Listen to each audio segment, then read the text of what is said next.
Yeah. All right, and we are live. Sweet. So yeah, today we've got a couple topics planned. We're going to be having J.R. Murray from Cosmonaut Magazine. He writes on a lot of issues related to immigration. He has an article coming out in Cosmonaut about immigration, and we're going to be discussing the MAGA deportation regime with him. And then after that, we're going to be doing a live review of the Louis Theroux documentary, The Settlers, which is excellent. And it's been getting a lot of discussion. There's been a lot of controversy about it from the usual suspects. But it's a very good documentary. American viewers are not able to access it yet, unfortunately. But if you're tuning in, you'll be able to see it with our live commentary. But so yeah. That's our show planned for today, and we are live. And how's everyone doing? Not too bad. Pretty good. Not too bad.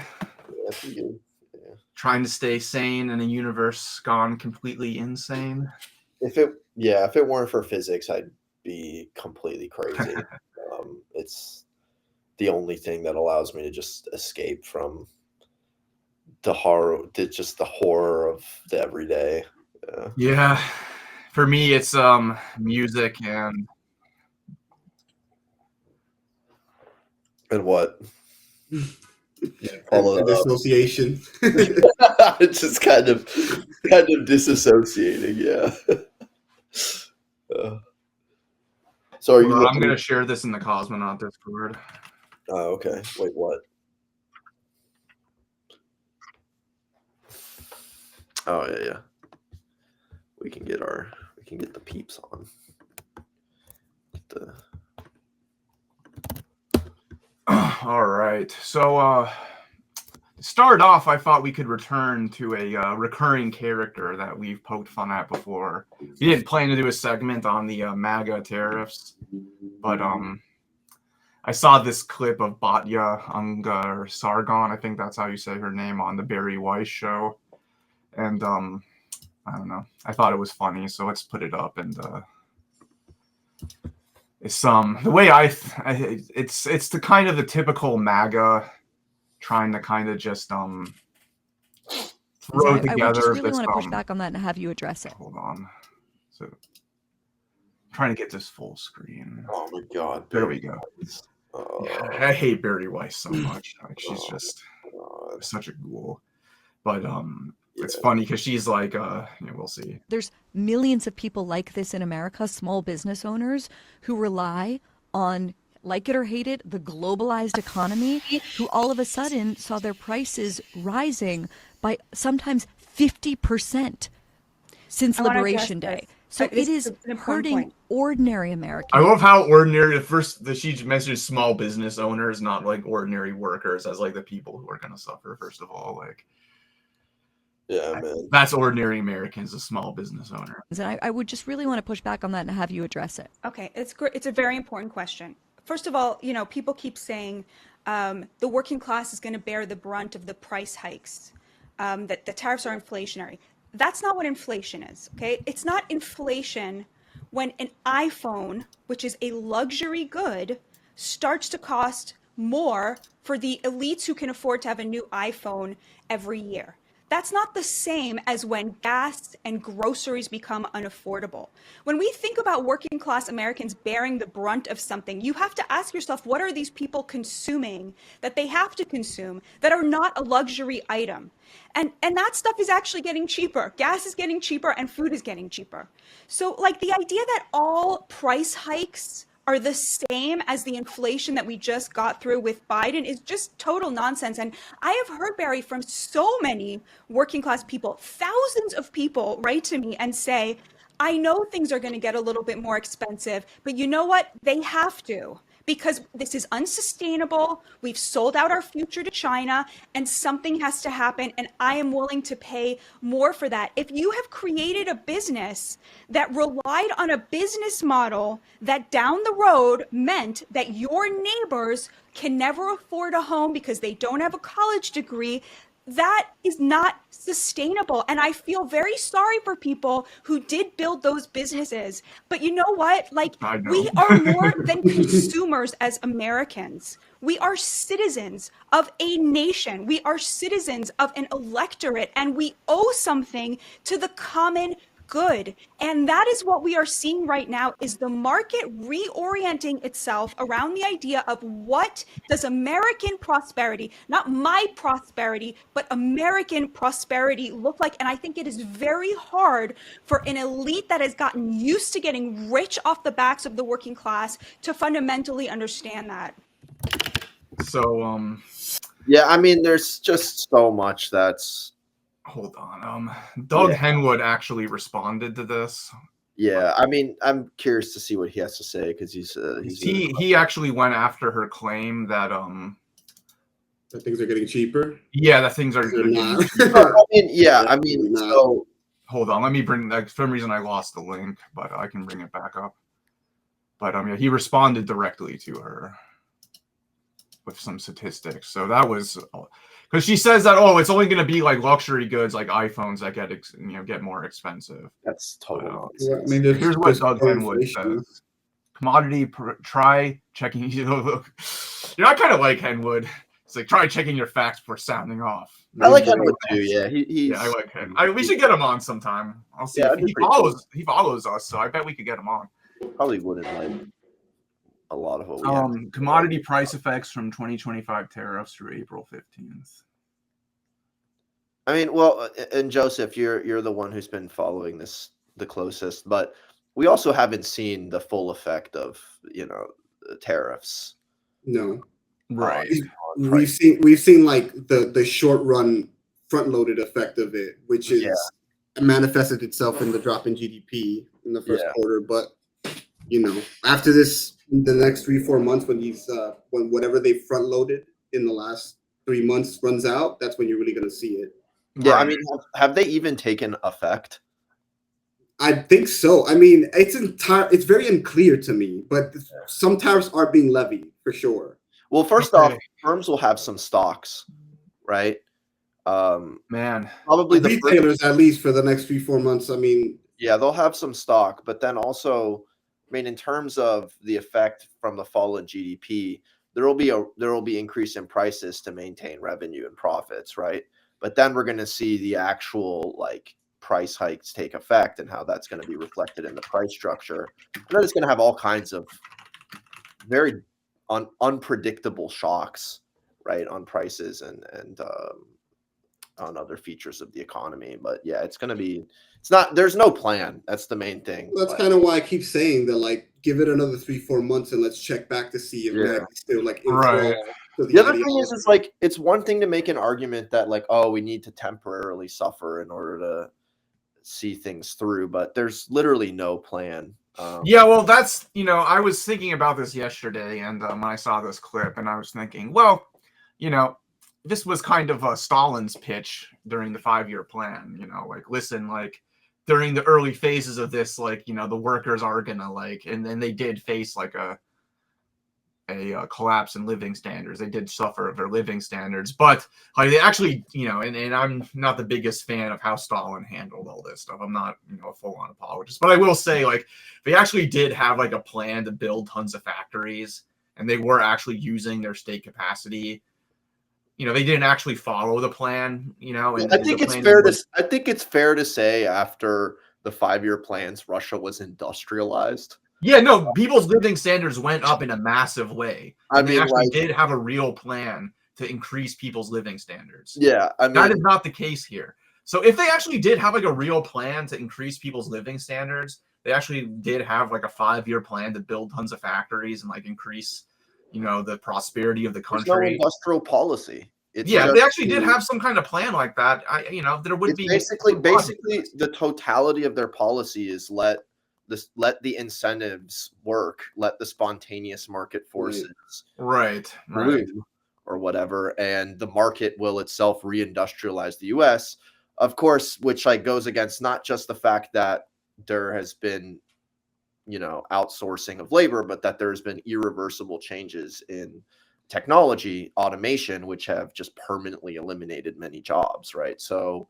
it's literal magical thinking, right? It's just, we're going to do this, and then hopefully by a series of extremely complex mechanisms, which we don't actually control and which we can't actually foresee, there will be a factory around every fucking corner, right? And even though your unions are shit and you have no labor protection, somehow those manufacturing jobs are going to give you the kind of work where, like, as a white dude, you can own like a fucking house and then a summer house with, made of wood, a cabin house, and have a boat and 2 cars. And it's like the whole paradigm of the 50s was built on not just Keynesianism, but the fact that there were relatively, I mean, compared to now, strong labor unions that allowed labor to cut into the pie, to the surplus labor, or to the surplus value.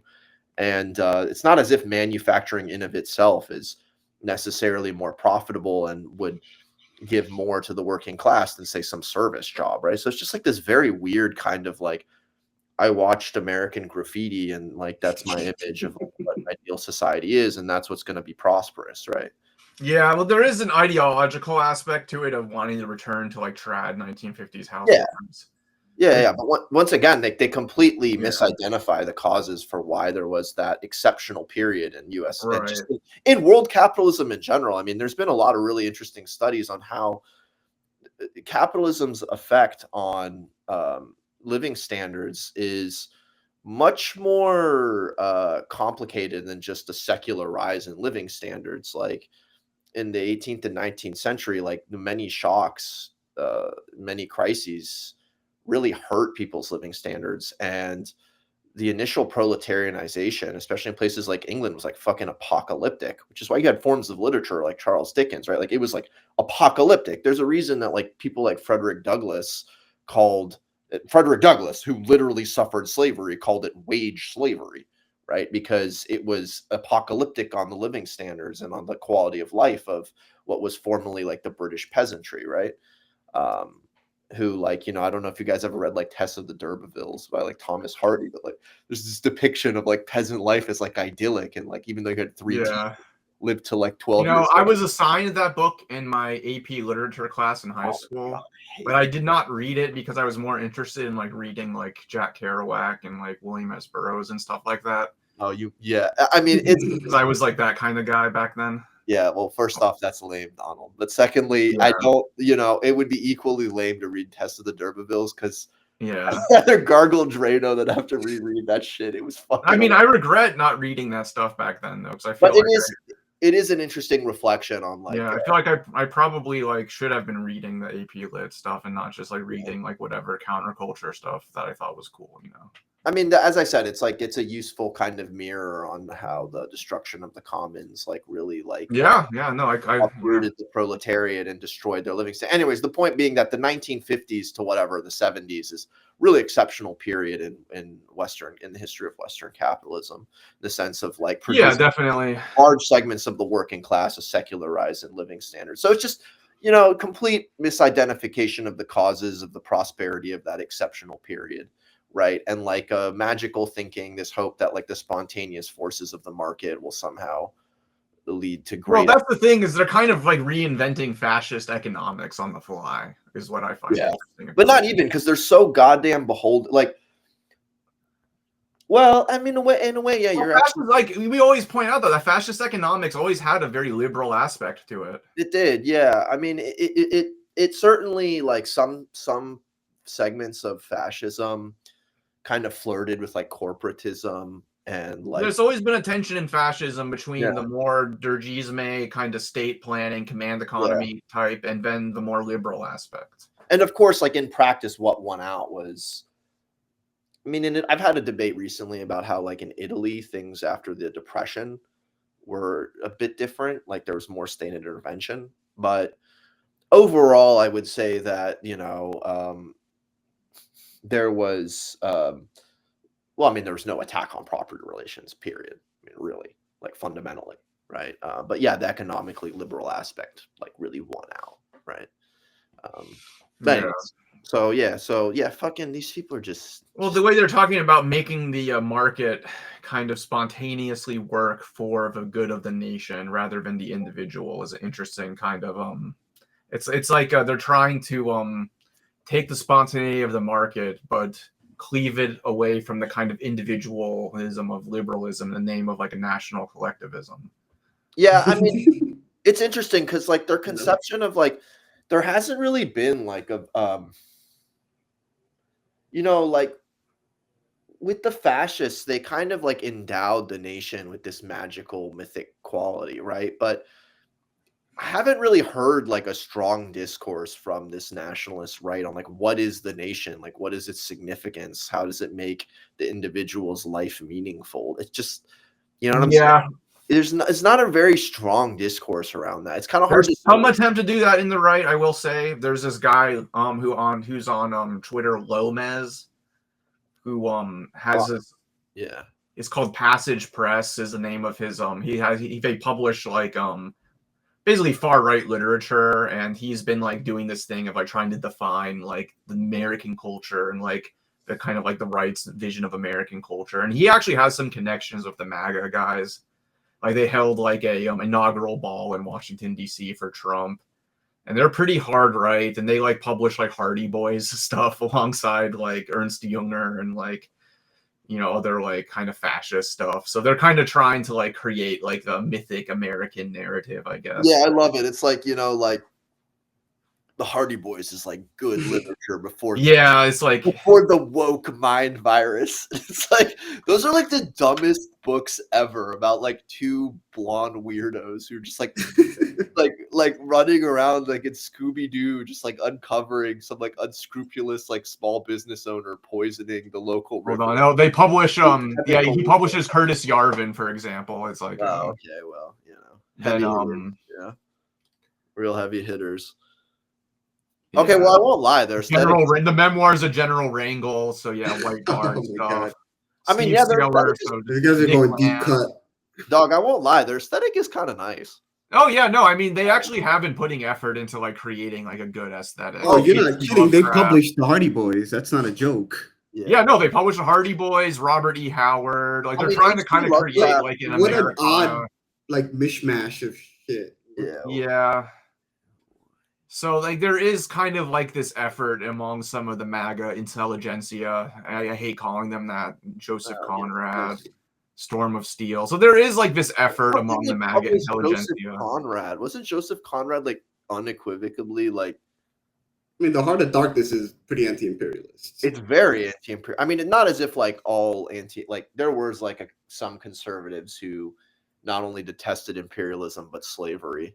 Well, the Heart of Darkness, the kind of moral though is kind of the problem with imperialism is that it turns the white man into the savage, right? Yeah, I mean that's fair. It's not the kind of paleocon critique of imperialism and was that if you invade the world, you invite the world.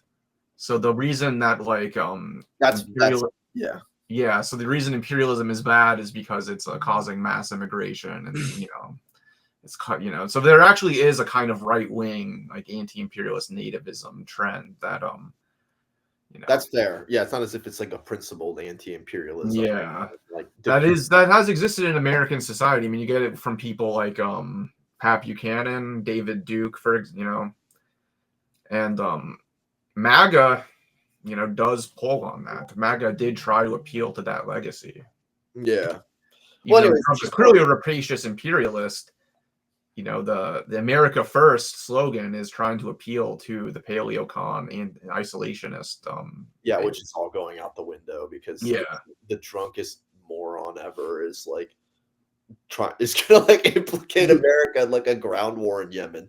But anyways, so we should probably, speaking of imperialism, we should talk about settlers, right? Well, no, we're gonna have JR on first. Oh, okay, cool. The immigration stuff, and then actually this is also like there's definitely the imperialism is incredibly, but he's gonna be on. He's gonna be ready soon. He's getting set up right now. Yeah, I hope what we can talk about is how like MS-13 is a homegrown American phenomenon, which is caused by the fact that the U.S. sponsored civil war in Central America, and how not only was it homegrown, but then in the 90s there was a push against undocumented peoples, like under Bill Clinton, who deported many of these gang members from the US back to Central America without informing Central Americans, so that then they grew into like massive organizations within Central America. So it's just like completely American produced. Like it's like an export of US prison gang culture to Central America.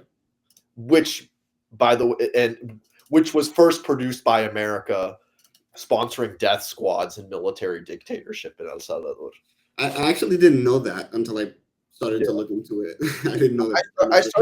I watched the film Salvador by Oliver Stone, which is a decent movie, actually. I still need to see that one. I like a lot of his movies. It's actually very good. And I've been meaning to watch it soon. Yeah, I think it's one of his better ones, honestly. And I had been interested in the civil wars in Central America through Nicaragua, but El Salvador is another example of it. And, the sponsor of Mano Blanco and the military dictatorship and the death squads in El Salvador. Brutal. Really brutal. And it's those death squads that ended up, there was a whole scandal in the US where a group of nuns were abducted, assaulted, I won't say how, and eventually murdered by these death squads. And they assassinated Oscar Romero, who was this left-leaning priest. And it's bad. It's really bad. Yeah, no, the dirty wars in Latin America are really depressing, and I'd like to read more about it. I've read a little bit about it, but I'd like to read more. Yeah, I should look. We should all read more on it. It's highly significant to the U.S. Yeah, and then there's another there's the Tren de Aragua something. Yeah, which Trump claims is literally like a Venezuelan government conspiracy, which is total bullshit. Yeah, of course it is. Political economy. Why Trump may deport communists there? We should to El Salvador. Yeah, I don't know about you, but I'm not fucking going to El Salvador. Yeah, I'm not going to El Salvador. I'm not. I feel like that's a place where if you get sent there, like, back. It's not like we have a choice. Not like they come. Oh, you. I don't know, man. I think you always have a choice. Well, I mean, not. Well, I mean, you can kill yourself, I guess. Yeah, but well, resist generally is what I'm saying. How are we going to resist? Right. Everybody has their own personal means, huh? I mean, I live in Florida. We got firearms here. I'm saying though, like at some point they're gonna try to deport someone, and these stupid fucking ICE agents are gonna get shot by some guy toting. Yeah, that's gonna happen. Yeah, I mean, at some point, shit is going to start. Inshallah, okay. Yeah, but we got to be careful on what we say on here, obviously. For sure. I'll just say it's an inevitability, I think. Yeah. If someone's going to take, their defense into their own hands. Yeah, absolutely. Yeah, economy asks, what should the left stance on immigration be? That's exactly what we're going to be talking about. Yeah, that's exactly what we should be talking about. Yeah. But he's getting ready right now. I'm going to use the bathroom real quick. Yeah, go for it. Yeah, this shit is scary, dude. Like even in Algeria,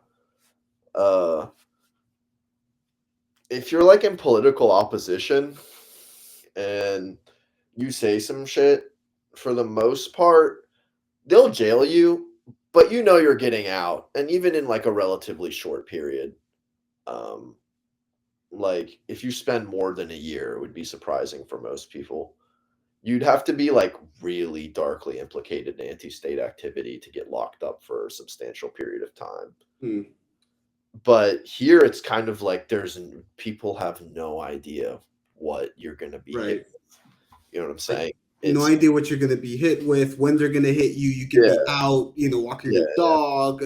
Then you get disappeared to some, concentration camp in El Salvador where not even your attorney can find you. And even if they can find you, then the administration says, well, it's not our legal responsibility to bring you back. Like, It's pretty fucking crazy. It's bad. It's gotten to the point where I'm even thinking about just moving to France, honestly, just so that I don't get hit with this shit, because I don't want to shut up either. I definitely get people taking the personal decision to, move wherever. I mean, it's just so that I don't have to shut up, about what's going on in the U.S.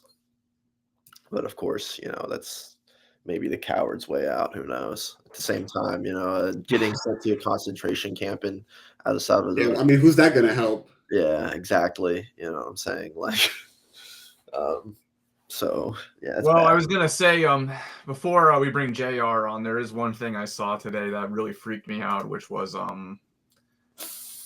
this threat to there's this legislation they're voting on tomorrow, I guess, to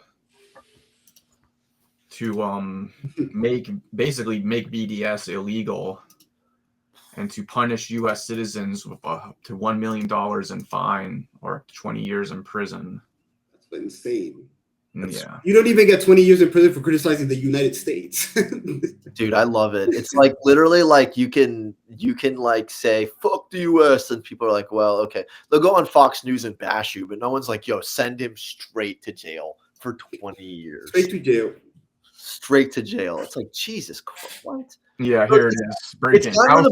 It's gotten to the point where like these fucking cucked ass conservatives like care more about Israel than like the fucking US, which they claim to like. Pathetic. Yeah, well, I think the Settlers documentary, which we'll watch that later, it does actually kind of help understand why some of them are so into Israel. But yeah, breaking. House to vote on bill that would punish U.S. citizens with up to 1 million fines for up to 20 years in prison for boycotting Israel. That's wow. And this sounds like a violation of our rights, says this guy. Yeah, I mean, but I guess yeah, it's HR 867 IGO Anti-Boycott Act. These people are just unconscionable, really. So how do they enforce this? So like they can't make you buy Sabra hummus or buy a Soda Stream, which is dog shit, by the way. Yeah, it's dog shit, and that's not a good. According to Ethan Klein, it's anti-Semitic to say that, but. But yeah, no, I know what good hummus because Sabra's a national symbol, Jamil. Yeah. I just don't understand like how they will enforce this. So I guess if you like promote the boycott, like I just don't understand like what I don't know. I think they're just trying to terrify people, to be honest. It's desperate. It's pure desperation. They're losing the PR war. Like no amount of debate nerd bullshit is going to get them out of the reality of what people are seeing every single day. They've lost the argument because of reality itself and people's basic ethical notions. So they know they can't win that. They can't win the debate. They can't win the battle over the battle, quote unquote, of ideas. So this is what they resort to, just like terrorizing people. Yeah. It's going to backfire in a really bad way, though. I mean, if like anti-Semites grow on this like bullshit idea of a cabal of Jews running the world, then this like really doesn't help counter that narrative. And people are going to like take their prejudices and make stupid conclusions. And then, you know what, like, what the hell are you going to like, and anti-Semitism is not just a threat to, it's a pernicious ideology, which also is a threat to us. It's going to blow back, like, not on some crazy billionaire. Yeah, right? Our friend here asks what's wrong with anti-Semitism. I don't get it. Let's explain what is wrong with anti-Semitism, because it's an irrational ideology.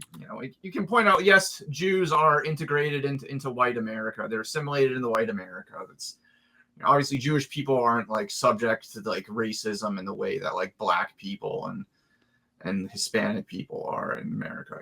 It's not like that. But at the same time, it's a stupid ideology that's going to make you believe stupid things about the world, and it's going to bring you into very stupid places intellectually. It's going to hide just the way real power operates. And it on the principle that we are socialists, we fight for the emancipation of all peoples, independent of religion, ethnicity, gender, etc., right? So on that moral basis, it is wrong. Right. Secondly, it is an inaccurate ideology in the sense that it construes where it says that all Jews are in power. Whereas if you are a socialist and respect your history, you know very well that some of our greatest comrades have been Jewish. And so in that sense, we do not identify all Jews as the enemy, whatever. And there's plenty of Jewish proletarians as well. So far as it is part of the bourgeoisie is the enemy. And anyone defending that bourgeoisie is the enemy. Completely ignores contradictions within Jewish communities. I mean, there's plenty of Jewish working class people. It really has to be bourgeoisies. Yeah, it really has to be reiterated that as Marxists, it would be an utter irony for us to be principled, quote unquote, anti-Semites, because literally Marx himself was a Jew. Like many of the greatest socialists have been. Right. And that's not to say that we can't criticize the Jewish religion. We can't criticize, aspect.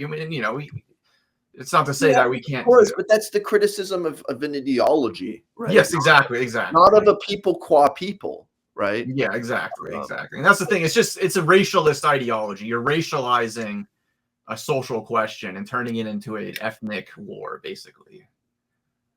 Well, religion is a pre-capitalist formation. Yeah, religion is a transhistorical phenomenon, which obviously has its specific features in capitalism, but it's not a specifically capitalist organization. That's ridiculous.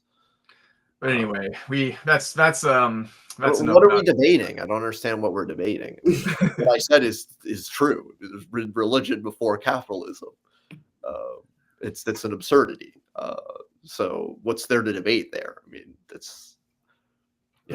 debate about religion is another thing. I'm not very interested in it, be honest. But anyway, so I mean, that's why it's wrong. Jesus Christ. Also, the last time there was a mass anti-Semitic ideology in power, look at what happened to the communists. We got fucking liquidated, right? Even out of your own pure self-interest, you know that it's not good for you. Anyway, JR is ready, so let's move on to the topic of immigration. JR, how are you doing, comrade? I am good. How are you guys doing? Can you hear me all right? Yeah. Yes, we can hear you loud and clear. Cool. Happy to be here. Thanks for having me on. Awesome. So, why don't you tell us a little bit about the work that you've been doing, about yourself, and with regards to immigration, and just I have been studying it pretty closely for the past 4 or 5 years. I got a master's degree in it. I'm working on a piece for Cosmonaut about migration. Really about the border, which of course overlaps. And yeah, I've been trying to look at it systemically, as migration and borders in response to migration as a tool of control and class formation, and kind of a modern proletarization of Latin American, formerly farmers, stuff like that. And it's a really, really big topic. And in the US, it often gets, hand waved. Nobody really digs into the details of what's going on or why anything is happening or what it looks like on the ground. And by nobody, I mean, there are lots of great journalists and historians doing that work, but you turn on CNN or listen to a Trump speech or Kamala or something like that, it's just, do not come, don't come here. And it kind of stops at that. That's the left-wing position for, it's the Democratic position, do not come. Right. Yeah, I think I'd like to talk about what the left-wing position on immigration would be. Yeah, for sure. But I think before we get to that point, I think it's worth kind of talking about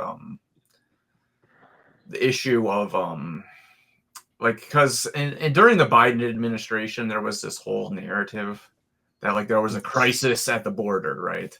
Yeah. And this was being pushed so hard by Fox News and it came to the point where like liberals were kind of taking up the narrative even and kind of accepting this narrative that there was this huge crisis at the border and that Democrats had to do something about it. And then the Democrats tried to like pass legislation, but then like the Republicans like wouldn't let them do it. And then that legislation is like right wing. Right. Yeah, it was basically right wing legislation. But the Democrats, they blame the Republicans for not letting them pass this legislation. Which is true. Like, it was basically everything Trump wanted, but Trump wants to sign his name on it. So he said, "Don't vote for it." Right, exactly. So what was like? I guess. So what was the deal with the whole like crisis at the border? I guess, and like, to what extent was it really a crisis versus how much was it just this pure kind of manufactured media like narrative? Right. And, like, Yeah, a lot of it is, well, there's like a crisis of displacement and poverty and people having to flee their homes. That's a crisis. There's no crisis for like too many people getting into the U.S. or something like that. That's certainly not the case. During COVID, the border was basically shut down. And when things opened back up, there was a huge backlog of asylum cases. So a lot of, the GOP can point to numbers. Or actually, let me backtrack. There was a backlog of asylum cases, but the Republicans, they don't really make a distinction about like asylum seekers versus somebody who crossed the border illegally. Right. A lot of these people that they say there's a crisis, there's caravans coming up and stuff. Those people, many of them are coming to the border and presenting themselves to the government and saying, "I am here to claim asylum." And the Republicans jump on that and say they're all illegal aliens crossing the border, like they came to the border like illegally. And now, when you have an asylum case, they like register you and then usually put you with a family member who's already here or a friend or something that you're like released into the U.S. and you show up for your court dates and stuff like that, and you see how it goes. And there's problems with that, obviously, that system, but that is the system. And the Republicans would say, we are releasing illegal aliens into the country. And it's just not the case. They're asylum seekers. Like under international law, under U.S. law, you can seek asylum. So it's a kind of it's just like a lie, They take something that has like a kernel of truth, like something is happening, and then they just, through omission and exaggeration and stuff like that, they say, well, there's this big crisis at the border. There's armies of people jumping the fence and stuff. It's like, no, they're just like poor, or scared, or have been displaced, and they're exercising their right to asylum. But in their mind, it doesn't matter. All that stuff, like, it's just, you're American or you're white or you're not. And, the Stephen Millers of the world, like those sorts of distinctions, that's, who cares? Like they have a plan. And the best way to get things done, in my opinion, is to create a crisis. I mean,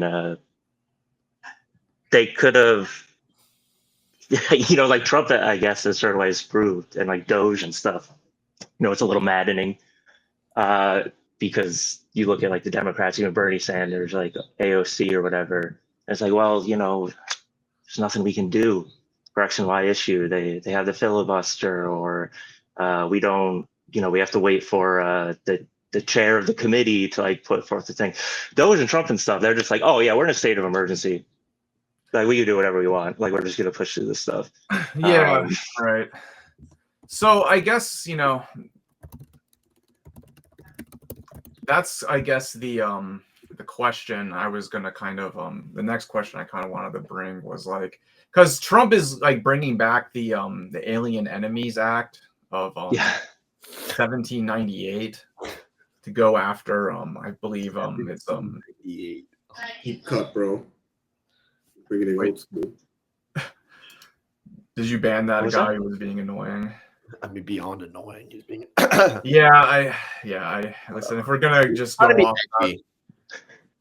yeah, Yeah, I kind can't of- read like and talk at you the same time. anti-Semitism in our chat. Like, listen, yeah. So yeah. Sorry, Jay. we have enough people accusing that's me of okay. being an anti-Semite. We don't need that. No, please ban the anti-Semitism chat. That's fine with me. Yeah. Okay. Anyway, so so yeah, I guess like because Trump is like bringing out the Alien Enemies Act of it's 1798, right? Was when that was that's the right date, right? Honestly, probably. I don't remember off think the so. top I of my think it was head, but it's old old as enough, hell. I think. Yeah, it's real old.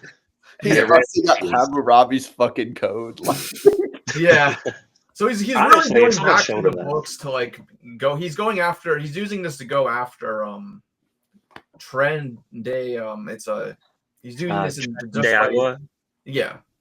Yeah, which is like a gang in Venezuela that from my what you know, like I don't speak Spanish, so I'm not reading Venezuelan news articles or anything like that. But like from what I understand, they're not it's like super active in the U.S. But it's another.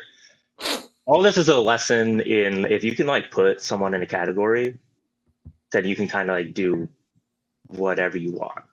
And that's kind of a big thing to have been looking into because it's not all right. So there's a Venezuela gang. That's what they are. But if you can get people to believe, or you can like legally get them designated as terrorists, Right. and that's something completely different because after 9/11 and everything, you can do whatever you want to a terrorist. Yeah. Basically, you can deport them, you can strip them of their rights, you can strip them of their green cards. You can send them to fucking El Salvador to forever. And yeah, Trump is really utilizing everything to make these categories of exception. Right. It's like he's combining the war on terror Yes. with the deportation regime that but obviously the deportation regime didn't just like come out of nowhere. Like it was being built under Obama and Bush, and it's Clinton. I think Clinton is someone we need to talk about his role in building up all of this. Yeah, in general, this is like in general, right? Like this is a very typical phenomenon in American politics, which is kind of like American politics in terms of discourse becomes a bunch of kind of discrete different debates between liberals and conservatives. And I think that that's like a profoundly unhelpful way of, well, first off, it's just the wrong way of looking at politics, right? You have to like situate questions of migration, first off, in questions of global capitalism, right? US capitalism, imperialism, the relation of the US and its imperialist history vis-a-vis Latin America, seeing it as its plaything in its backyard. And then you also have to understand things like, if we're going to make an artificial cutoff historically, the buildup, the militarization of the border, the buildup of the carceral state against migrants, the war on terror, the creation of a massive carceral infrastructure to attack citizen and non-citizens. And seeing what's happening now is in some ways, yes, a qualitative shift, but an intensification of something that had begun strongly in the 90s with the criminalization of migration, and also in the 2000s with the war on terror. I mean, it's like people forget that Guantanamo Bay exists, where there are citizens, there are US citizens, and they are tortured, right?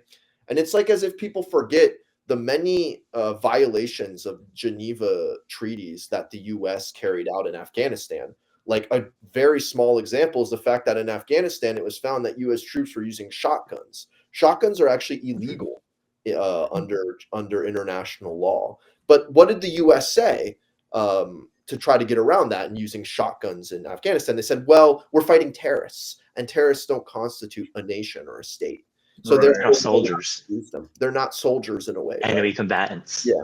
So we can do whatever we want. We can use whatever weapons. Then you think about Bagram Air Base and just all kinds of like evil black sites that have been utilized and the just heinous forms of torture. This is not some kind of totally new phenomenon, right? So as I said, I think that like migration is kind of taken in this like just like extremely abstract way in the literal sense. 100%. It's taken out of all of the context. And I think it's a responsibility of the left to really bring a more nuanced, panoramic, systematic view to the issue, right? So that's the kind of conversation that's totally lacking in America, though. I mean, yeah, and to speak to that, well, there's kind of two things that made me think of.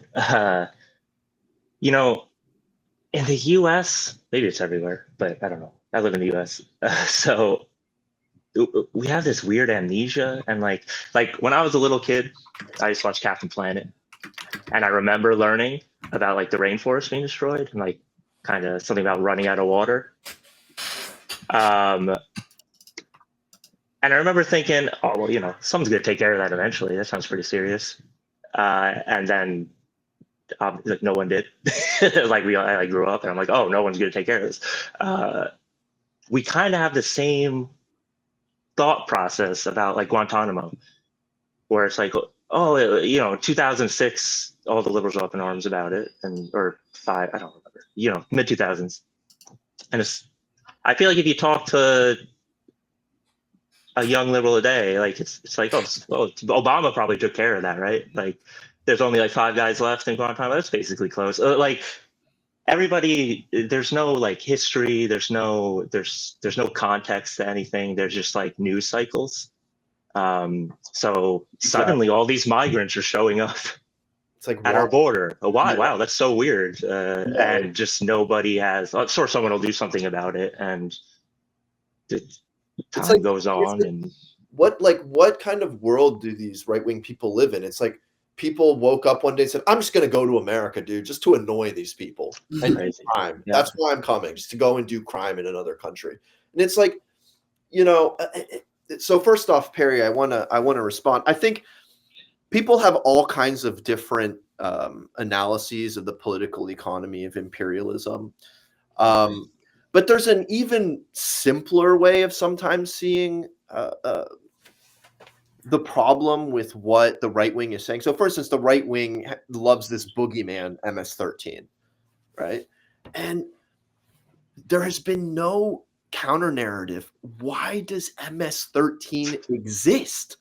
And there's a very obvious causal analysis, which is that in order to fight anti-communism in Central America, the U.S. sponsored military dictatorship and death squads against leftist governments, which destabilized the country and which created waves of migration, right? Many of these people came to the U.S. and got asylum, right? They got asylum, which is legally protected, right? And they ended up in places like in L.A., where they formed a gang because they were ghettoized and isolated. And then those gangs were deported back to Central America without warning Central American governments, established a kind of hegemony over society, which caused yet more destabilization, sending people from Central America to the US. So it's like the US at every stage has been the powerful entity which has caused these events. It sponsored death squads in civil war in Central America, which sent people to the US. It did nothing to help people get out of ghettoization, isolation, and immiseration. People formed protective gangs. Then those gangs got deported by the US back to Central America, which further destabilized those countries. So there's just a very obvious chain of analysis, like just causal chain in which the US is really the responsible entity. And you don't even need to get into a nuanced analysis of uneven and combined development or periphery core analysis. It wouldn't take much to produce a counter narrative against this bullshit, right? This like boogeyman of MS-30. It's like people woke up one day and were like, I hate America and want to go do crime there. We got to get our fentanyl into America to kill more people. We just got to get as many more white people as possible. So we're going to go do crime in America and sell our fentanyl there. It's just kind of like, what the fuck are these? There's nowhere we can sell our fentanyl but America, so we're going to go there. What you described to me was kind of like what people were saying about during the War on Terror about how the terrorists hate us for our freedoms. Is that sort of facile kind of idea? Yeah, and there, by the way, like during like there's a very clear chain of like the actors that like bombed like the U.S. were at some point sponsored and financed by the U.S. Yeah. The U.S. helped sponsor these people that worked with the Mujahideen, these Arabs that worked with Mujahideen that developed the cells, which ended up attacking the U.S. Well, the other thing here though is that like the U.S. media complex or whatever is complicit in this entire thing, because they could easily explain to people on a mass basis that what you just described, the entire thing that you just described, they seem to be completely mum. Like I'm saying, I did not know MS-13 was like an American phenomenon until last week. And I didn't know this either, honestly. Yeah, I got interested in a little bit in the dirty wars in Central America, and so I learned about that. Also, like, the right wing started like putting up this boogeyman, and so I had to research it, and didn't take long to figure out that MS-13 is a distinctly American phenomenon, and even when it operates in Central America, is there because of direct U.S. action. So it's kind of maddening, and I think that the kind of political economy of the news cycle and the way that operates, I think that has a profound influence in kind of discretizing issues, making politics just this ceaseless debate between sides on particular issues. Even looking at like presidential debates or whatever, or like any sort of like politics thing, it's like, all right, this is the foreign policy debate, and this one is the whatever, like labor policy debate. Yeah, they would never do that. Sorry, this is the prison policy debate, like whatever. Like they each into little categories. But real quick, I wanted to add to the like timeline of MS-13. That is exactly right how that happened, and there's another layer to it. There's a really great book that came out by Aviva Chomsky, who I believe is Chomsky's daughter, like Noam Chomsky's daughter. That's base. You don't quote me on that though. I don't actually know. But Aviva Chomsky, called Central America's Forgotten History: Revolution, Violence, and the Roots of Migration. Oh, she's totally Chomsky. She's daughter. Yeah. Yeah, it's cool. This book is really good. And she talks about how, so there were the civil wars in Central America that the U.S. funded these death squads and destroyed the country. And a lot of people did flee, and they did get asylum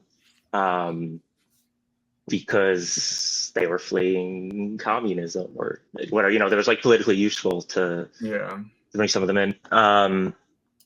When the civil wars ended in the 90s, that corresponds like exactly with the rise in neoliberalism or the Washington Consensus, like that Clinton style neoliberalism. And if I could read a couple things here, because she says it much better than I can. So the wars end, and a lot of them end in kind of a stalemate.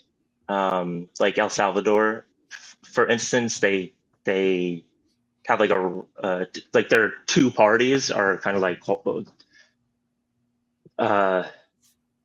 what's left of like the FMLN, I believe. Yes, acronyms get to be a lot. And then the right wing forces, which I think made the Arena Party. But anyway, these forces both still exist. They've been killing each other, and they're still politically active in the same political system there.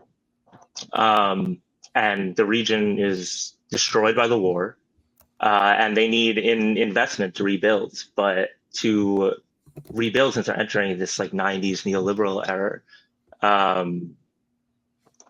let's see.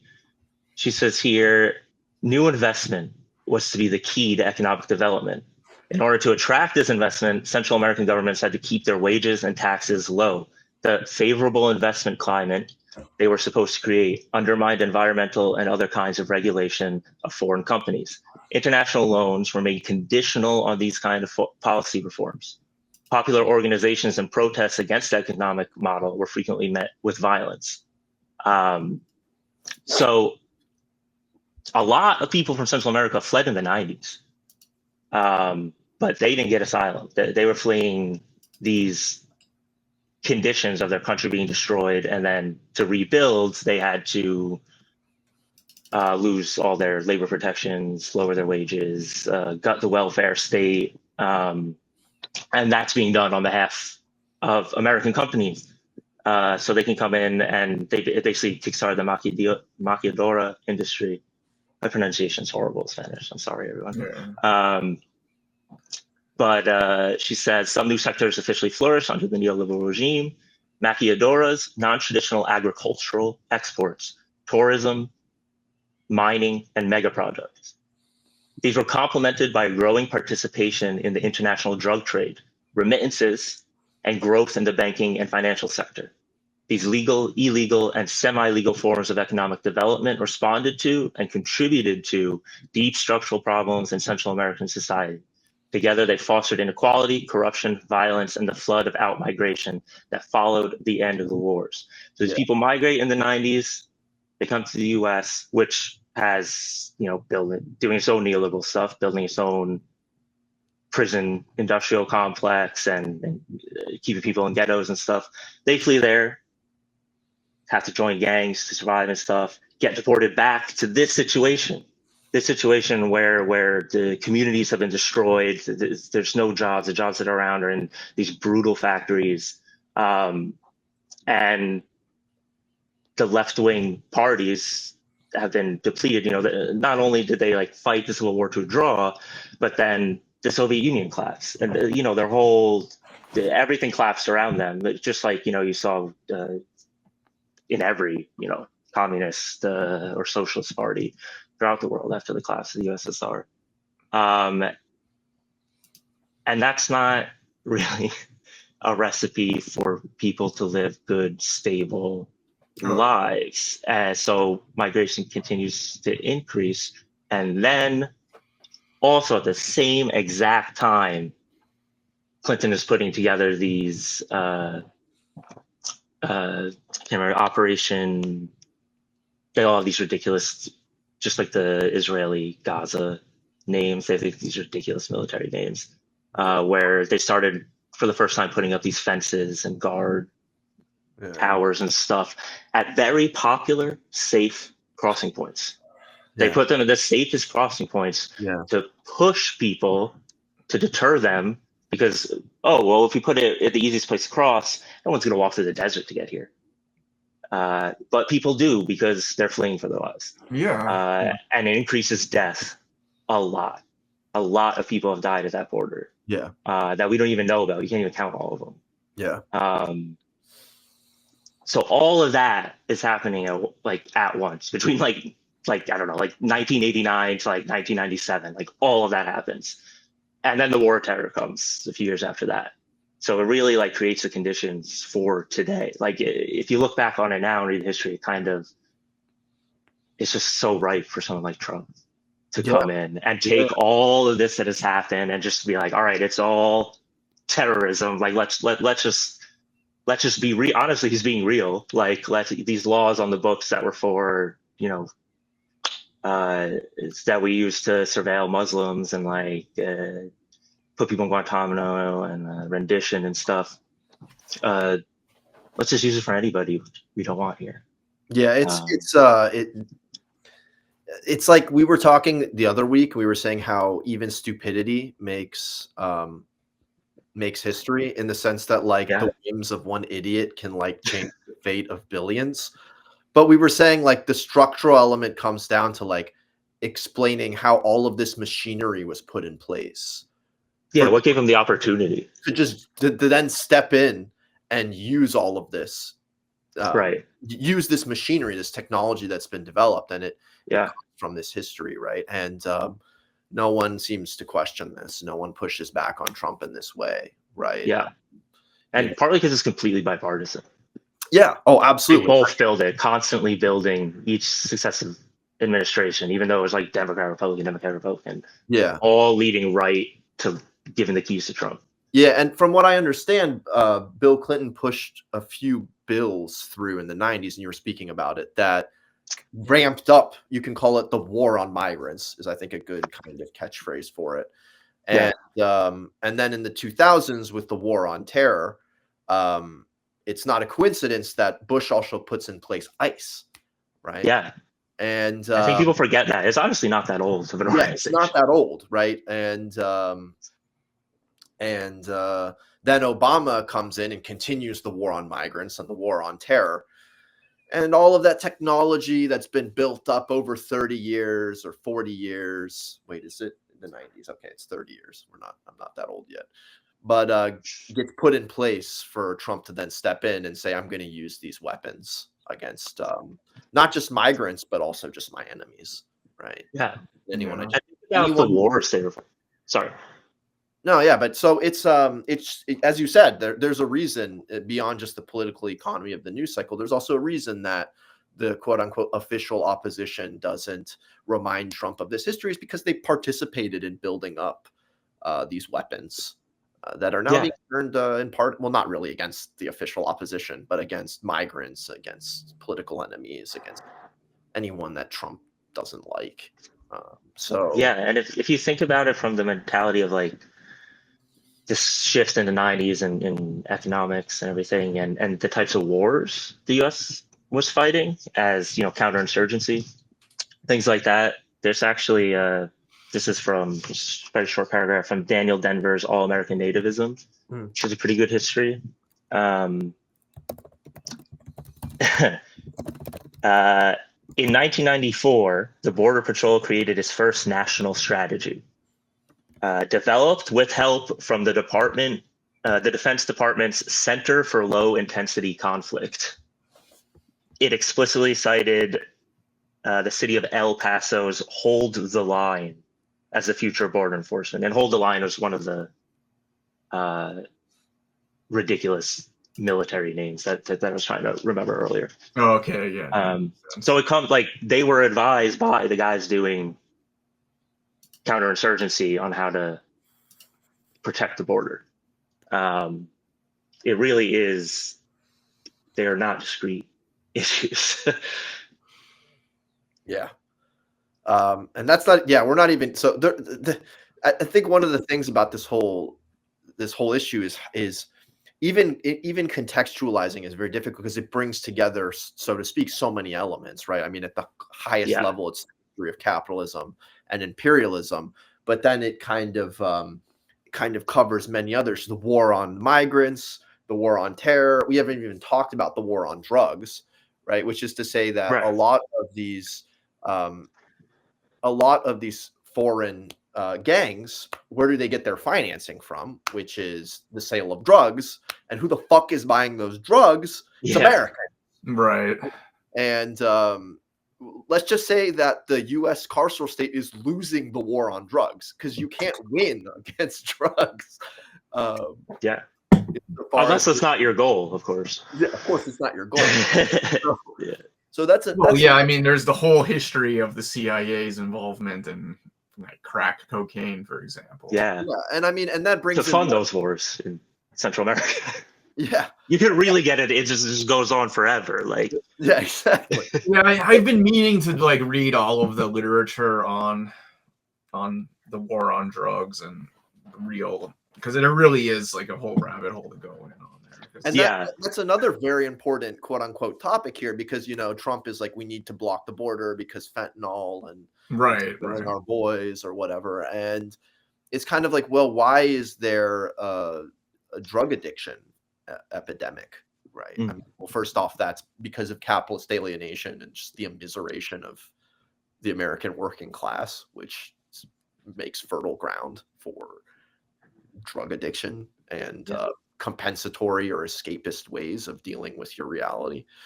But then it's also kind of like, well, you've created an illegal market, and that means that there are now illegal actors who are going to fulfill that demand, and they're going to function extra illegally. And the US state not only has kind of spontaneously produced the conditions for that, but also has like utilized organized crimes in many periods as kind of an extra legal valve to beat on its enemies. I call the CIA the WASP Mafia, but the WASP Mafia collaborates with the Mafia, right? It has points. I mean, it's not just us being conspiratorial. Like that is documented. It's documented history, right? So, well, as Perrier said here, gangs are a cheaper reactionary force, and training soldiers. yeah, exactly. I mean, so it's very frustrating listening to these like really fucking just like. Well, one thing about the MAGA deportation stuff is, do they really want to deport every quote unquote illegal, or do they want to create a climate of fear to where people feel like maybe some will self-deport, but really it's about creating a section of the workforce that can be as immiserated as possible, and kind of creating kind of a caste-like system in the workforce. Or do you think there really is there is a kind of a real attempt or desire among a section of the business class to like deport everyone and actually kind of fully like I guess de-illegalize the workforce, because it is at the benefit. Capital does benefit from like this, this kind of situation where desperate, workers are coming into America and don't have any legal rights whatsoever and are in this really precarious position. Yeah, it's there. I think there's definitely factions in the administration. Like Stephen Miller, I think would be thrilled to deport as many people as possible. Right. So there is like a real white nationalist faction. Yeah, he's like an ideological white nationalist. And Trump, I don't. Bro, I he's mean, a construction guy. There's no way on earth that deep down he wants to deport every single Hispanic. No, Just labor force. he's just like a casual white supremacist. He's like, yeah, that sounds good, Stephen. But he wants business. First off, I don't think that Trump is a principled white nationalist because he fucking hates. He's not principled anything.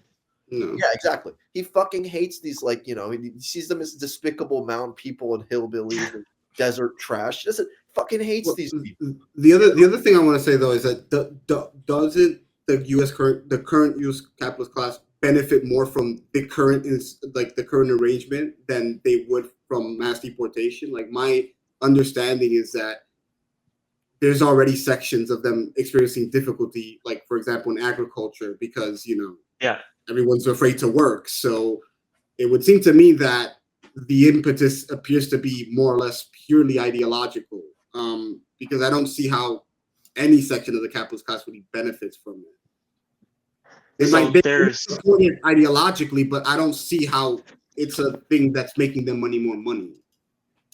Right. So it definitely depends on the industry. There's very clear sections of the capitalist class that would push back against deportation stuff, like you said, agriculture, construction, like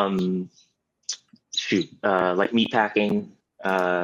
There's a couple others that are they rely on seasonal migrants or just low wage migrants. And there's like a ideological faction around like the Cato Institute, like the more libertarian, who kind of want to like fulfill the promise of like NAFTA and CAFTA and stuff, where we all know the contradiction of free movement for capital, but not free movement for labor. Like in the ideal libertarian sense, there would be free movement for labor. Like that's like you're letting the market like do everything. So there's like those guys who are ideologically pro-immigration, and you'll see. I'm working on an article in response to Li Fang, and shoot, I can't remember the other guy off the top of my head. They wrote it in Unheard magazine, where they take that this one section, these libertarians who want migration for the purpose of cheap labor, because American labor or U.S. labor is too expensive. They take that and they say, look, see, the capitalists, big business corporations, they want migration. It's actually pro-worker to have a strong border to protect the U.S. working class. Yeah. It's like this weird, there's it's like sleight of hand that they try to, and like all of a sudden, like socialists, like, oh, see, like socialists, you're for open borders. You're actually, again, you want like a weak U.S. working class. It's just very shitty sleight of hand that they do. But there is, I don't know. I don't have board meeting minutes or whatever these companies. So I don't know how much of the deportations are purposely like, let's ramp up deportation so that we can make money. Actually, put a pin in that part real quick, because there is a whole section of people who make money off of deportations. ICE contracts all this to private companies. Every migrant detention center that's built and staffed. Every tower that's built, every surveillance camera and motion sensor, all the guns and the uniforms, the trucks, all that stuff. People are making money off of that. They're signing contracts and making a lot of money. All these big tech people. Like there's a lot of Elbit Systems, who gets protested a lot for the Gaza stuff, they're all over the southern U.S. border. Right. So it's all the same people. So they would love more deportations. They're making good money on that. And then there's just the fact that like these other companies, I don't know, you could just pick like a random, like just run of the mill, I don't know, let's say like Kellogg's or something. Like maybe they're not like, we need to deport people to make the working class more precarious so we can pay them lower wages. But the fact is that that's what happens. Like if you have people who come into the country and they don't have any rights, they have no recourse to join a union, to file some sort of petition, to go to I don't know, not the police, but like work through the legal system to get the wages they're owed or the worker safety protections they're owed. If you have millions of people in the country who that just cannot happen. It cannot happen. They're completely boxed out of their political, civil, like social rights, economic rights, whatever. Then they will be exploited. Like whether or not it's like a group of companies' policy to push Trump to do deportations for that reason or not. Like the fact is they use that labor. And some of them use it like some of them do use it pretty like knowing what they're doing. There's reports, on payday, your factory is a bunch of undocumented workers and it's time for you to pay them. But you don't want to. So on payday, everybody shows up and you call ICE. Yeah. No, I've heard stuff like that. Yeah. I mean, it's so besides the ideological cretins who are white nationalists and want deportation because they want to just abuse non-white people. All capitalists want to create this kind of caste of super exploitable workers that have no legal recourse or official recourse to defend their interests. Right now, I think that all capitalists want that kind of carceral state that's responsive, right? So that, for instance, I remember reading a report on how undocumented workers were starting to organize, right? Because that's what people do when they get treated like shit. They were starting to organize, and the next day ICE gets called. So even though they don't want all undocumented people gone, they need them, right? Right. It's nice to have these tools on hand. They want a responsive carceral state. Now, as you said, there's another section of the capitalist class which either straight up makes money from deporting people or I think that's basically the only section of the capitalist class that wants to actually see total and complete deportation, right? Because Yeah, like it's a direct, like one-to-one, like more actually deportations, more money, like yeah, for them. It's even not very then, like complicated. even then, it's kind of like actually no, they don't want all people deported, Sure. because then Then they're out of business. right? Because then they're out of business. So it's Yeah. kind of like, I think in general, the general capitalist interest, and I think capitalists are very conscious of it, is that they need this kind of this uh, this illegalized working class, because then that working class has no legal recourse to defend its interests. But there are small sections, or not insignificant sections, that actually make money out of deporting people. And this kind of socialist sort of weird red brown shit. You guys remember that you remember that one weird Angela Nagel's exactly. case against open borders. Oh yeah, that was kind of the first salvo of that stuff. Yeah. Yeah. Well, I mean, the first thing that people should be arguing is that, and I'll get into like something else that I want to say, but the first thing is that, well, the natural thing would be to say they can't undercut within the U.S. if you actually facilitate their legal recourse to organize.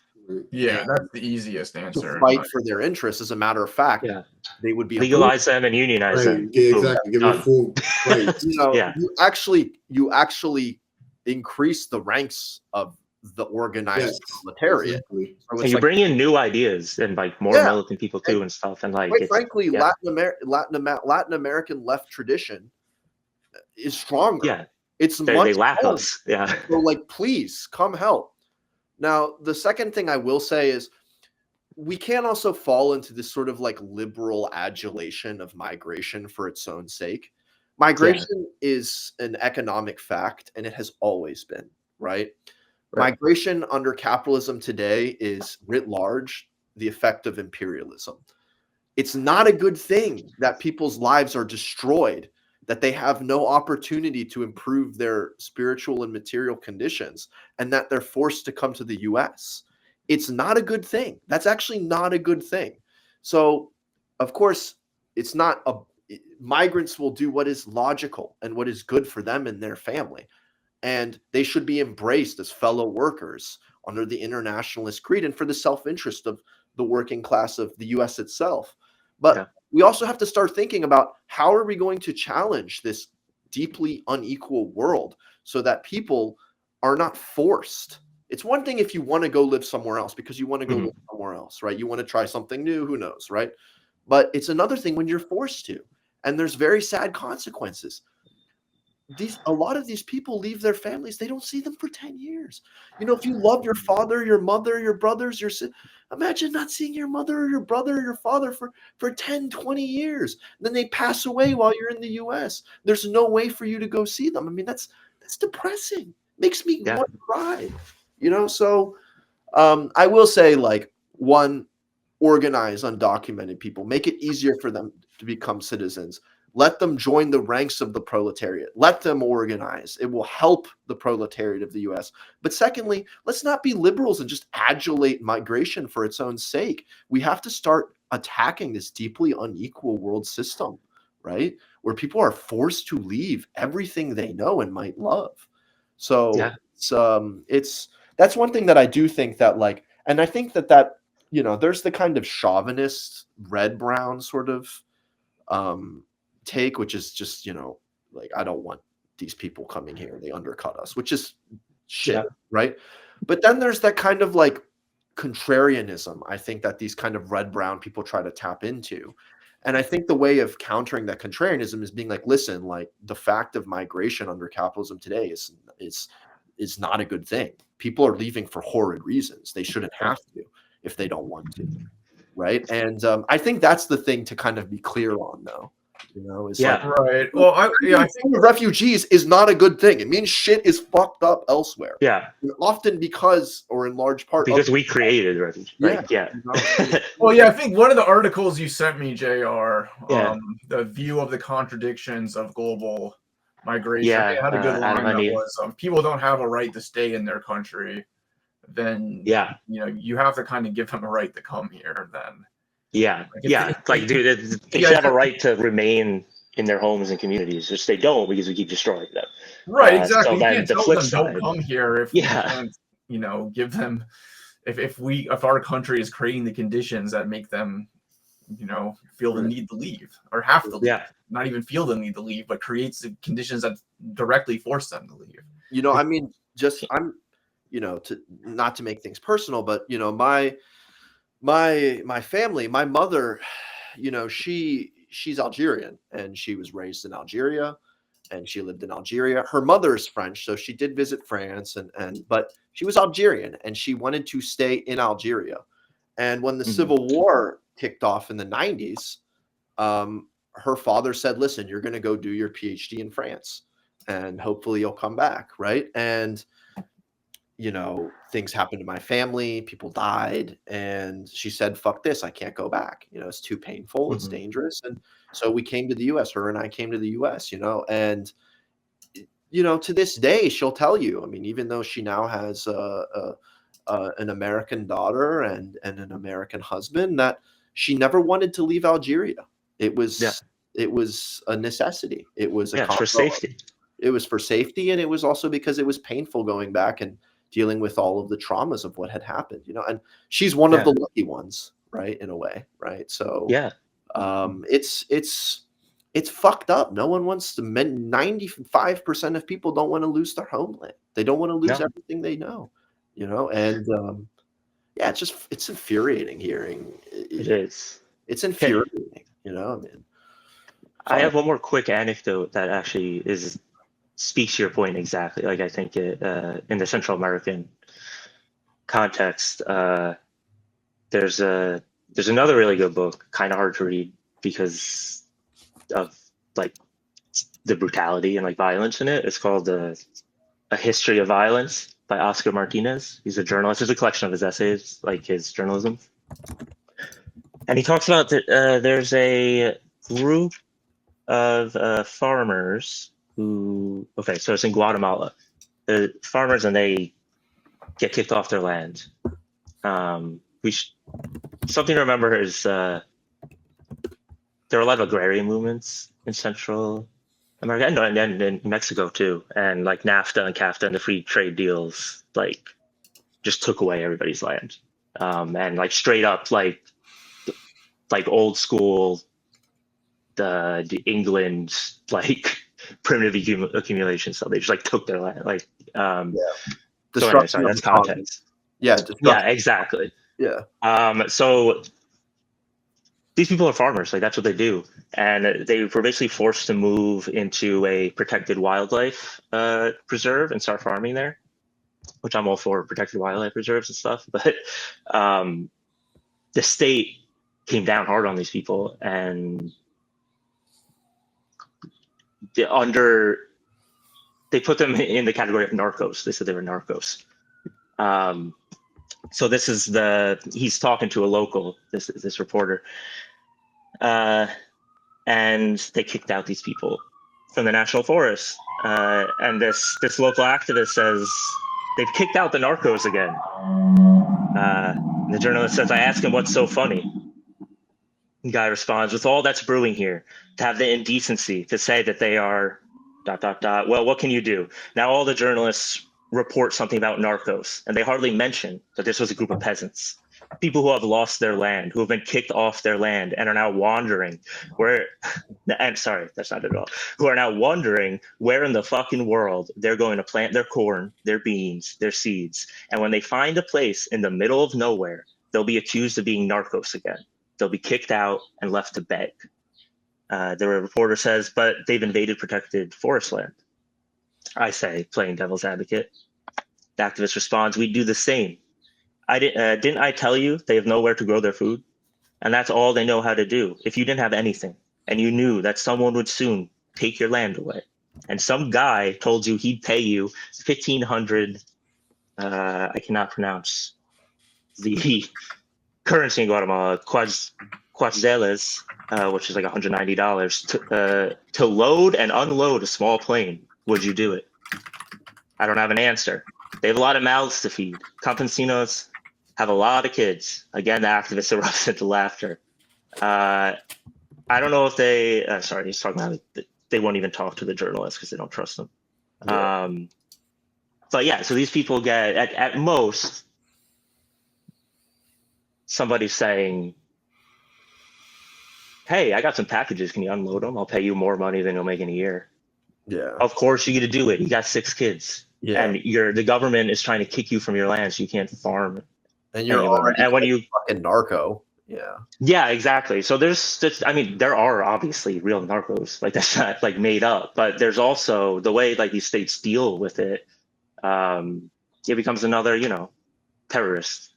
Oh, well, they're narcos. So we Yeah. can do whatever we want with them, even though they're just peasants that are starving, trying to find some place to plant their crops. Yeah, I mean, it's all heart-wrenching. Maybe the last thing we should end on is kind of let's enter the news cycle, and maybe we can talk about if you could talk about the recent ramp up in cases. In the I mean, the deportation people. the deportations of yeah. Yeah, it kind of seems Trump did this had like a similar strategy last term where it was like throw everything and see what sticks. Like we'll see what happens with the courts. And in the meantime, while it's being debated, we'll just do it anyway. And he's like really going all in on that this time. They just released, I can't remember his name, the other Colombia protester, Lawandi maybe. He went to an ICE check-in. You have to do these check-ins or actually it wasn't even a check-in, it was a citizenship appointment. He's going to be interviewed for citizenship, which we're trying to get, but it was literally a trap. There was no interview. They were just waiting for him to lock him up and deport him. So fucking scary. It's so fucked up, yeah. And if you want to do the legal process, side note, like follow the law and like come here legally and stuff, for like asylum claims and stuff, you have to check in with ICE. It's like if you don't check in, then like you're done and they can deport you. But now with things like this, like a lot of people are scared. Why would you go to an ICE appointment when the guy's trying to appoint you? Yeah, that's just total it's totally to throw a bone to the white nationalists too, because they want to go after legal immigration as well and make it harder to legally immigrate. So, Yeah, exactly. So yeah, that's just a side note. But let's see, that's good news that that the Palestinian activist was released. Yeah, Mahdawi. His name is Mahdawi. Mahdawi, thank you. Mohsen Mahdawi. Yeah, definitely wishing him the best. Yeah. And you had mentioned earlier they are really trying to get people to self-deport. They're trying to scare people enough to just have them leave without them having to do anything.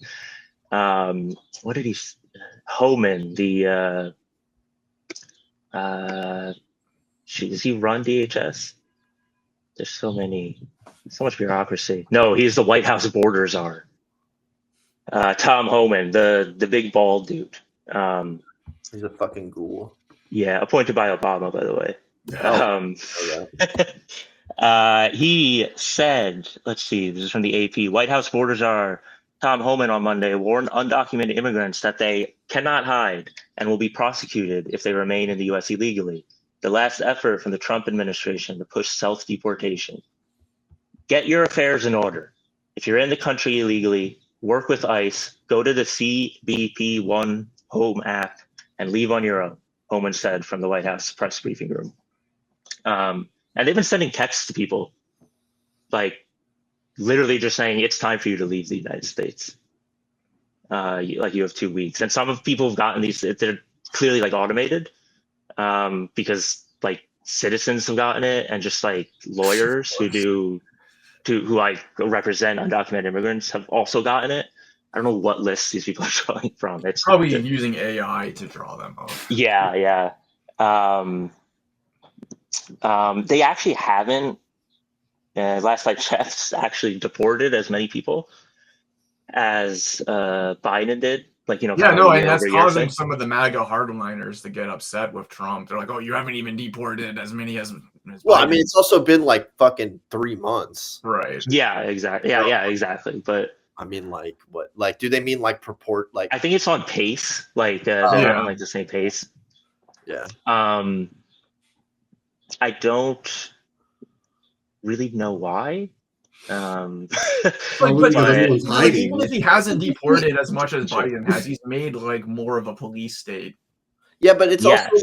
also like a statistical thing. Like we don't know if there's a Yeah. statistically significant difference. This is you know, Yeah. so it's kind of hard to make those determinations. You know, Part of it is there's actually not that many ICE agents, I guess. Yeah, there's not that many ICE agents or like Customs Border Control agents. It's like a few thousand. So you physically can, he wants to deport like millions of people. Like you literally don't have the manpower to do it. And you can see that they're pushing legislation right now to, I think it's in the tax cut. They're trying to do more tax cuts for the wealthy. And like in that bill, they're trying to put in stuff to hire more border guards and ICE agents and stuff like that. And they've even it's like this has also made Trump designate parts of the border under military control. So in like parts of New Mexico now, there's a headline from the AP, migrants face a novel criminal charge, a new border zone in New Mexico. And I think you're going to see a lot of these, I mean, it's a zone of exception. There's gonna be more and more of these. So he just dictated this part, like, okay, this is military control now. It's the Army has assumed oversight of a 170-mile strip along the southern U.S. border in cooperation with immigration authorities. And now, if you're caught crossing that border illegally or you're undocumented within that zone, it's not the regular procedures you would go through. It's now you get hit with an additional charge.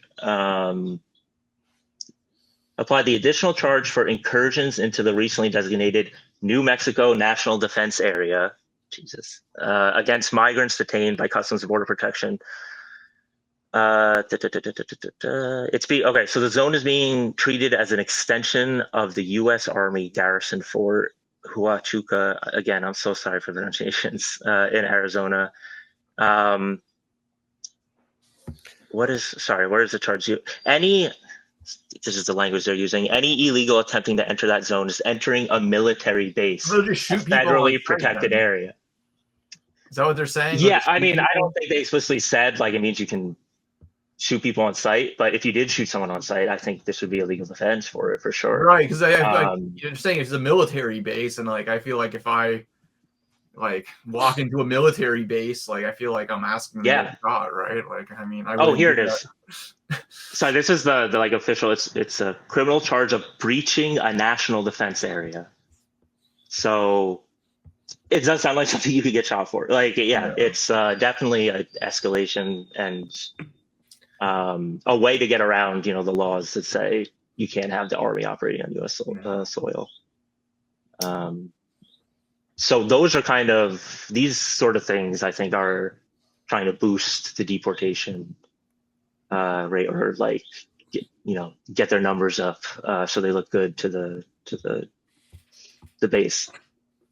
I guess the last thing we should talk about is the deportation of people to CICOT, the concentration camp in El Salvador, under the biggest disgrace to the Palestinian people, Nayib Bukele.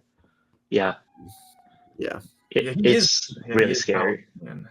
He is, he's Palestinian descent.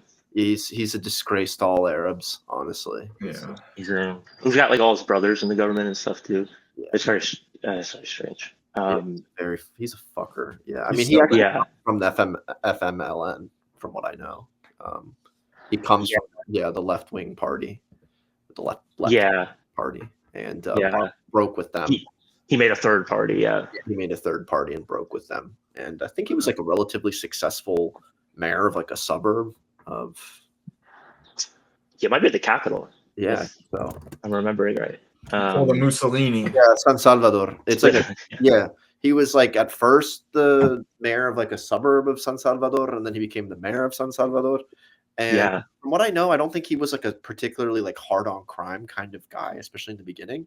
And he was like, he's just corrupt. Yeah, he was like cutting deals with the gangs. Yeah, but I heard he was a fairly competent in the kind of like sewer socialist kind of way. Like like running the city. Yeah, like you know what I'm saying. Like he wasn't horrible at that, so he gained some popularity through that, and then kind of like metastasized into this like lunatic about being hard on crime and. Well, and then he also got into the cryptocurrency nonsense, which was like how crazy. Yeah, he was like, all the crypto people in America were like, oh, El Salvador is going to have the first crypto president, and he's going to like make crypto into the national currency, and it's so based, so epic.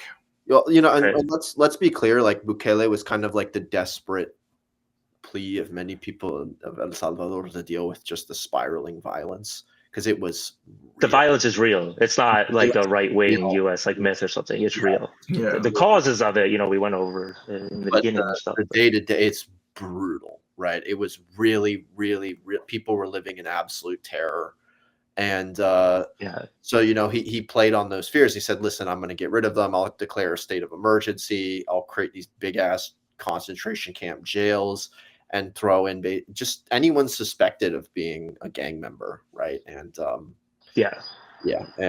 maybe we could talk a little bit more. I mean, they've deported people who've lived in America, and they deported citizens. They deported. That's for, or you know what? We don't know because they haven't released like anything about these people that they deported. It was all like these directions come from the top, but then they get interpreted by. It's people who become ICE agents and like border guards and stuff, like the worst, like the kind of people who pick up those jobs are not. Like you have to present your papers to that person and stuff. So those people, you're presenting your papers to them, and they're saying like, "That's a weird tattoo you got," and then you get sent to CCOT. There's a horrible story of this one guy that he's I think maybe he's from I can't. I'm not gonna say. I don't remember exactly what country he originated from, but he was a hairstylist, a gay hairstylist. Yeah. In the U.S. and he got sent there, and there's like a story about him being sent there, or his family suspected he was sent there. There's an entirely separate story in Time magazine of this U.S. photographer who went down there to document them coming off of the plane and going to CCOT. And he is there when they rip a guy off the bus, like, they beat him up, rough him up, make him on his hands and knees, like holding him down and start shaving his head. Yeah.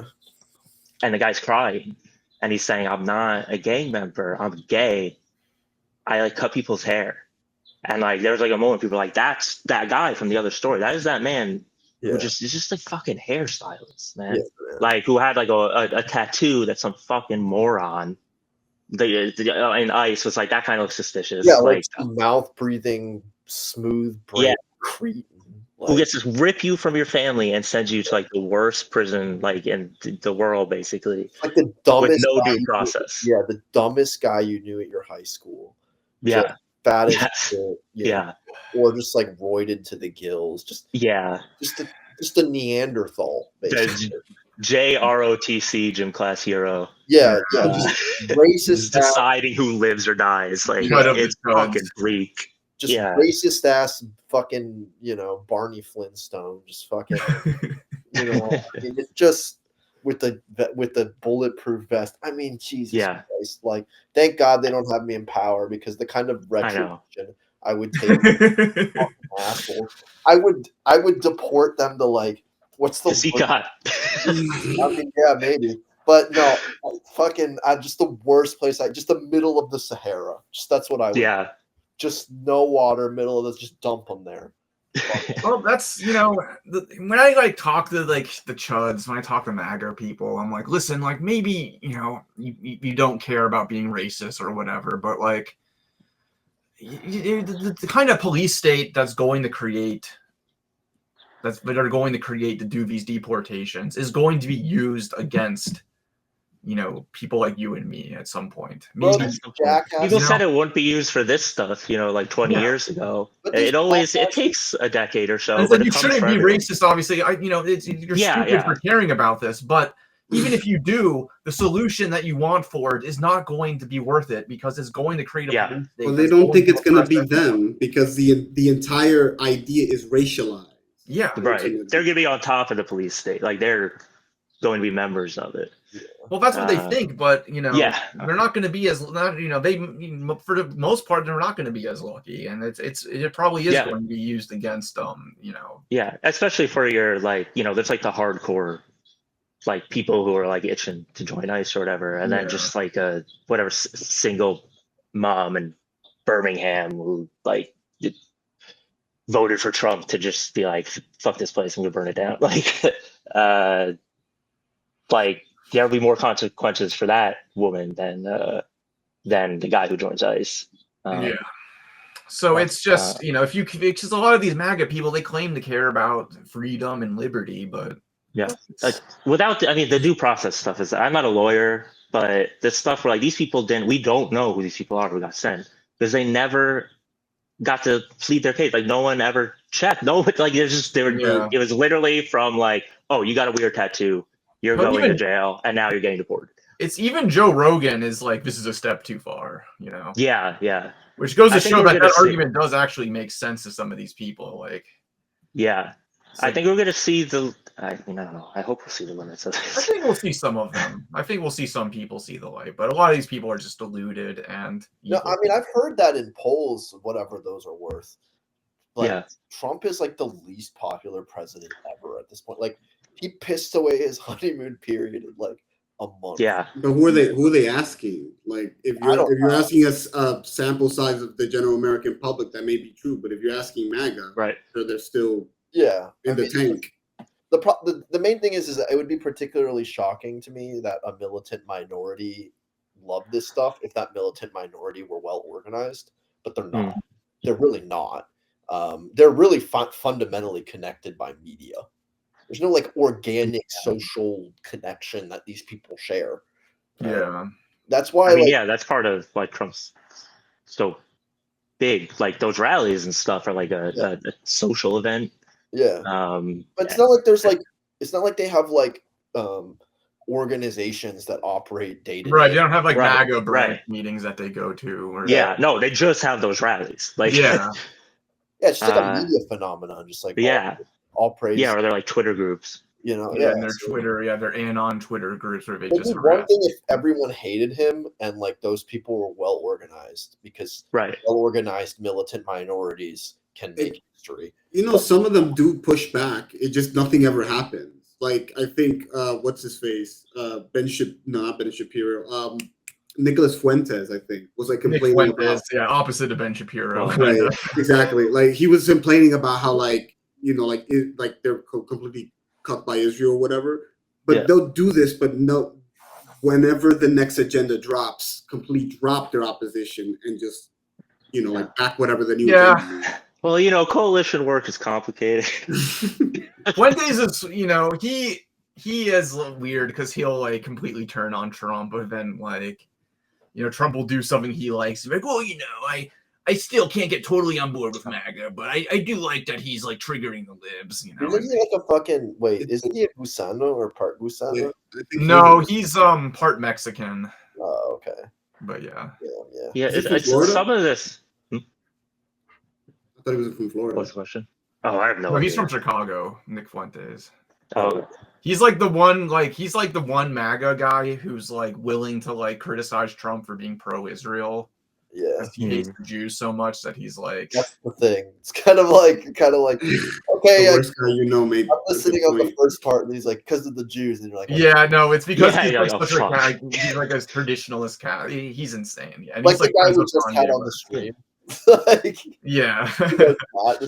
feel just saying the words Nick Fuentes is potentially going to get us kicked off. Okay, wait. Wait, here's the clip. fuck Nick Fuente. Yeah. Yeah, there you go. Fuck that guy. Yeah, no, he's awful. Anyway, I feel like we should get on to watching this Lethal Road documentary. Yeah, I mean, Sure. I don't know how much. Wait, let me go get some. I'm gonna go get some. Yeah, I'm gonna head out. Are you gotta head out, my JR? dog.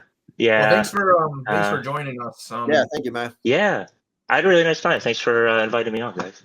Yeah, hopefully we And, can have you back on again. We can talk some more